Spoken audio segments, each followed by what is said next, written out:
클래스 앞에다가 abstract를 붙여서 추상 클래스 만드는 방법을 알아봤는데요. 어댑터라고 하는 것도 추상 클래스와 비슷합니다. 그래서 우리가 인터페이스가 있고 인터페이스를 대신 구현해 주는 거죠. 그래서 이 대신 구현해 주는 거를 여러분이 만드는 계산기가 얘를 상속해서 그 뭔가 기능을 만든다라고 하는 걸로 보면 추상 클래스와 어댑터는 상당히 비슷해요. 그리고 어댑터라는 의미 자체도 자, 이게 전기를 꼽는데 전압이 틀리다라고 하면 전류 전압이 틀리다라고 하면 그걸 중간에 바꿔주는 기능을 하죠. 이 바꿔주는 기능을 한다. 근데 이걸 얘를 상속해서 하고 얘가 인터페이스를 구현한다라고 볼 수 있는 거죠. 자, 그래서 추상 클래스와 상당히 비슷하지만 어댑터는 말 자체가 이런 것처럼 뭔가 좀 기능이 좀 달라요. 비슷하기도 하고요. 좀 다르기도 합니다. 그러니까 간단하게 얘기해서 자, 이런 예를 한번 생각을 해보죠. 계산을 했는데 계산기가 계산한 각각의 기능을 히스토리로 남겨주고 싶어요. 자, 첫 번째 계산한 값, 두 번째 계산한 값, 세 번째 계산한 값을 계속 쌓아놓고 자, 이전 이렇게 만약에 누르면 그러면 이전 결과를 같이 보여주고 싶다라고 하는 경우가 있을 수 있겠죠. 그러면 자, 이전 결과를 다 일일이 우리가 캘큘레이터 계산기마다 구현하는 게 아니라 그러면 어떻게 돼요? 또 100개면 100개의 계산기가 히스토리 기능을 똑같은 걸 계속 구현해야 되잖아요. 그래서 그거를 어떻게 하냐? 어댑터에서 구현을 해놓고 계산기가 그걸 상속을 받으면 계산기에는 히스토리 기능을 구현할 필요가 없어요. 그냥 쓰기만 하면 되는 거죠. 그래서 자, 그 기능을 한번 만들어 보자는 겁니다. 자, 첫 번째 해야 될 거는 자, 우리가 만들었던 여기 뭐죠? 캘큘레이터 오브젝트라고 하는 거. 자, 이거를 복사 한번 해볼까요? 이걸 복사해서 자, 이렇게 붙여넣기를 하고요. 자, 여기 캘큘레이터 오브젝트 선택한 다음에 컨트롤 C, 패키지 선택한 다음에 컨트롤 V 하면 붙여넣기가 되죠.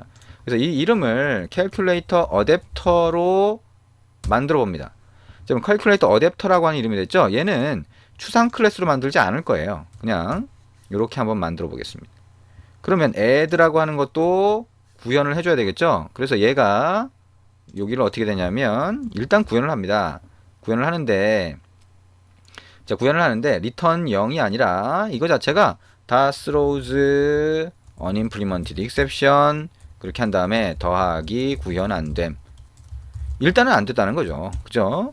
일단은 안 됐고 throw가 되겠죠. throws가 아니라 일단은 안 됐고 new unimplemented exception 일단은 안 됐고 이걸 상속하는 클래스가 구현을 하면 된다는 거예요. 그래서 이렇게 그대로 전부 다 집어넣어 주고 이건 뭐예요? 빼기 기능 구현한됨. 그 다음에 이거는 곱하기 기능 구현한됨. 이건 나누기 기능 구현한됨. 이렇게 되겠죠.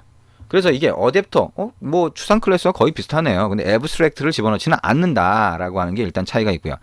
이 어댑터라고 하는 거가 애브스트랙트를 넣어서 추상 클래스처럼 써도 돼요. 예, 교재에 보시면 애브스트랙트 그대로 사용하도록 했었죠. 근데 안 쓸 수도 있습니다. 이렇게. 예, 그거는 선택적인 거죠. 근데 어쨌든 어댑터라고 하는 걸 만들고요. 얘가 자, 히스토리 기능을 갖도록 만들 거예요. 무슨 얘기냐? 얘기했던 것처럼 my calculator에다가 히스토리 기능, 자, 어떤 계산을 했는지 저장하는 기능을 넣게 되면 friend calculator도 다 만들어야 되잖아요. 그래서 그걸 여기다 넣겠다는 겁니다. 자, 그럼 히스토리 각각의 정보를 담을 수 있는 클래스를 하나 만들어 봅니다. 패키지 선택하고 오른쪽 마우스 버튼 눌러서 new java 클래스. 이름은 자, 계산한 결과를 담을 수 있도록 calc data라고 하는 이름으로 하나 만들어 봅니다. OK 누르고요. 여기 안에다가 자, 우리가 어떤 데이터를 담을 거냐? 자, A하고 B를 더하거나 곱하거나 이렇게 되니까 int A와 int B를 한번 넣어볼게요. 두 개의 숫자가 되겠죠? 그 다음에 이거에 결과가 있을 거 아니에요? int result라고 하는데 자, 이게 또 더하기냐 빼기냐 어떤 걸 했는지가 문제겠죠? 그래서 int라고 하고 type이라고 하는 걸 넣어서 더하기를 한 건지 빼기를 한 건지 이렇게 숫자로 나눠서 볼 수 있도록 할 겁니다. 자, 여기에 데이터를 저장하는 거니까 우리 했던 것처럼 여기 갖다 놓고 커서 갖다 놓고 오른쪽 마우스 버튼 눌러서 generate, getter and setter라고 하는 거 누르면 이 네 가지를 선택을 하고요. 컨트롤 키 눌러서 선택하고 OK 하면 어떻게 돼요? get하고 set 메소드, set 함수가 자동으로 추가가 되죠. 왜냐? 이 변수 상자를 직접 접근해서 가져가서 사용하거나 이렇게 하지 않고 함수 상자를 이용해서 값을 가져가거나 집어넣는다라고 하는 거를 얘기했었죠. 그죠? 예, 그게 더 안전한 방법이니까. 자, 그 다음에 이제 생성자를 추가했죠. 생성자는 자, public이라고 하고 calc 데이터라고 한 다음에 여기 int in A, int in B, int in type result, 그다음에 int in type이라고 하는 거를 4개를 받아서 자, A는 in A, B는 in B, 자, result는 in result, 자, type은 in type 이렇게 넣도록 생성자를 하나 추가를 해줍니다. 그럼 이제 이걸 쓸 수 있는데요. 이걸 캘큘레이터 어댑터에서 쓰겠다는 거죠. 그래서 여기서는 어떻게 쓸 거냐라고 하면 자, 여기에 기능을 일단 만들어 줄 거예요. 근데 히스토리 기능은 계속 쌓여야 되니까 여기에 변수를 하나 만들어 줍니다. 여러 개가 계속 쌓이는 거 어떻게 만들어요? 어레이 리스트 안에다가 계속 채워줄 수는 있겠죠. 그래서 이 안에다가 캘크 데이터가 계속 쌓이도록 할 거라는 겁니다. 이거를 히스토리라고 하는 이름의 변수로 만듭니다. new array list calc data 이렇게 하나 만들어 줍니다. 히스토리라고 하는 게 하나 자 리스트로 만들어지면 여기에 데이터를 집어넣는 메소드를 하나 만들어 줄 거예요. 그래서 public void add history라고 하는 걸 만들고요. 여기에 int a, int b, int result 그 다음에 뭐예요? int type이라고 하는 게 오면 자 calc data라고 하는 걸 하나 만들어 줍니다. 데이터는 new calc data라고 하고 여기 a, b, result 타입을 넣어서 만들고요. 이걸 어떻게 해요? 히스토리라고 하는데 넣어줍니다. 어레이 리스트, 리스트에다가 넣어줄 때는 add로 넣어주면 되죠. 데이터 이렇게 넣어줍니다. 그죠? 그리고 여기에 히스토리 데이터를 가져오고 싶다. add가 아니라 get을 하고 싶다. public이라고 하고 calc 데이터가 함수 바깥으로 던져주면 되겠죠. 그래서 get history라고 해서 여기에 뭘 하면 돼요? 자, 몇 번째 히스토리를 가져올 건지를 하는데 여기서는 몇 번째가 아니라 그냥 전체를 가져오도록 하면 되겠네요. array list라고 하고 전체를 가져와서 필요한 작업을 할 수 있도록 하면 자, return history 이렇게 해줄 수 있겠죠. 자, 그리고 히스토리 기존에 있는 걸 다 삭제해주고 싶다라고 하면 public void clear history라고 하고 자, 어떻게 하면 돼? history라고 하는 것점 clear를 해주면 됩니다. 자, 이렇게 히스토리를 위한 자, 여기 안에 데이터를 저장할 수 있는 거나 아니면 히스토리를 위한 함수 상자를 어댑터에 만들어 놓은 거예요. 그러면 어댑터에 이렇게 만들어 놓고 나서 이걸 실제 사용을 할 때는 myCalculator에서 사용을 하겠죠. 그러면 myCalculator에서는 어떻게 쓰면 되냐? myCalculator로 가서 자, myCalculator 어디 갔나요? 자, myCalculator 가볼까요? 자, 이건가요? 자, activity main.xml myCalculator 여기네요. 자, 여기 가서 add라고 하는 거에서 더해준 다음에 반환하기 전에 어떻게 할 거냐면 여기 int라고 해서 result는 a 플러스 b로 결과값을 먼저 확인을 합니다. 그 다음에 add history라고 하는 걸 할 거예요. 그러면 이걸 하려면 어떻게 해야 돼요? extends가 calculator object가 아니라 calculator adapter가 돼야 되겠죠. 자, 그러면 add history라고 해서 어떻게 해요? a, b, result, 타입은 뭐예요? 일단 0이라고 하는 1이라고 하는 값 넣어줄까요? 1이 더하기라고 하면 자, 그래서 마지막에 return을 result라고 해주면 됩니다. 어떻게 된 거예요? 우리가 히스토리 기능을 만들지 않았지만 어댑터에서 이미 여러 개의 데이터가 들어가는 히스토리 기능을 다 만들어 놨기 때문에 add history만 호출하면 끝나는 거예요.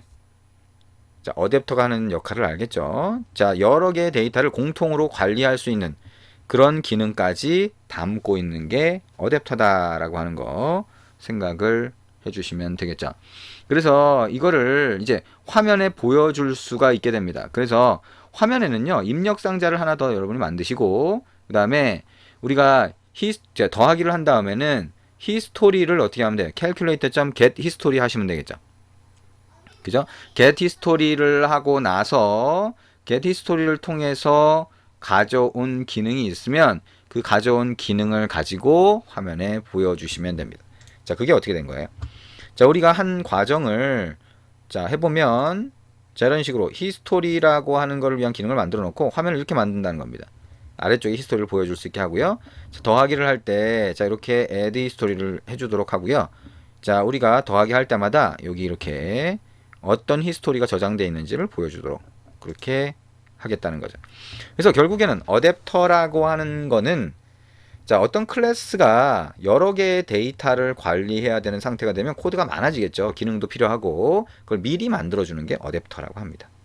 그래서 거기에 add나 clear나 이런 것들을 하게 되면 클래스는 만들어 놓게 되면 그걸 호출해서 사용하기만 하면 되는 상태가 되죠. 자, 그래서 이거를 어댑터라고 합니다. 자, 어댑터 잘 알아두시는 게 필요합니다. 왜냐하면 안드로이드에서 화면에 가장 많이 쓰는 위젯 중에 하나가 리스트 뷰라고 하는 게 있죠. 근데 리스트 뷰는 어댑터라고 하는 걸 씁니다. 그래서 그 어댑터를 이해하기 위해서는 표준 자바의 이 어댑터도 잘 이해해 주셔야 되겠죠. 추상 클래스부터 시작해서 어댑터까지 이렇게 변형돼서 왔다라고 하는 걸 보시면 되고요. 자, 마지막으로 하나는 여러분이 화면에 표시하는 건 여러분 직접 해보셔도 될 것 같습니다. 그리고 자, 우리가 여기에 아까 우리가 더하기라고 하는 걸 구분하기 위해서 1을 넣어줬잖아요. 근데 더하기니 빼기니 이런 것들을 이렇게 숫자로 구분하면 숫자를 잘못 넣거나 이해하기 좀 쉽지 않은 경우가 있죠. 그래서 상수로 정의할 때가 많습니다. 상수는 뭐예요? public, static, final을 붙이면 상수가 됩니다. int 타입으로 해서 뭐냐 add라고 하는 대문자로 만들어주고 1이라고 넣으면 이게 더하기 기능을 나타내겠다. public, static, final, integer라고 해서 자, subtract라고 하고 2라고 하면 구분이 되겠죠. 그 다음에 public, static, final, integer라고 해서 multiply라고 하고 3을 넣어주고요. public, static, final, integer라고 해서 divide라고 하고 4를 넣어줍니다. 그럼 이걸 쓸 수 있어요. 무슨 얘기냐면 이게 타입 정보로 쓸 수 있다는 거죠. 어떻게? my calculator에서 넣어줄 때 1 대신에 뭘 넣어주면 돼요? calc data라고 하는 거 상수는 클래스 이름 뒤에 바로 오죠? .add라고 하면 이게 실제로는 1이라고 하는 값인 거예요. 그래서 더하기 기능을 그대로 이런 식으로 바꿔서 상수로 넣어줄 수 있다라고 하는 겁니다. 자, 지금까지 어댑터라고 하는 거 어떤 역할을 하는지 봤습니다. 이것도 여러분이 순서대로 잘 입력을 해서 익숙하게 만들어 주시는 게 좋아요. 그래야 이해가 될 겁니다. 이해는 머리로 일단 이해를 해야 되지만 손에 익숙해지고 나면 자연스럽게 전체적인 흐름이 이해가 될 겁니다. 자, 어댑터라고 하는 거 잘 알아두시기 바랍니다.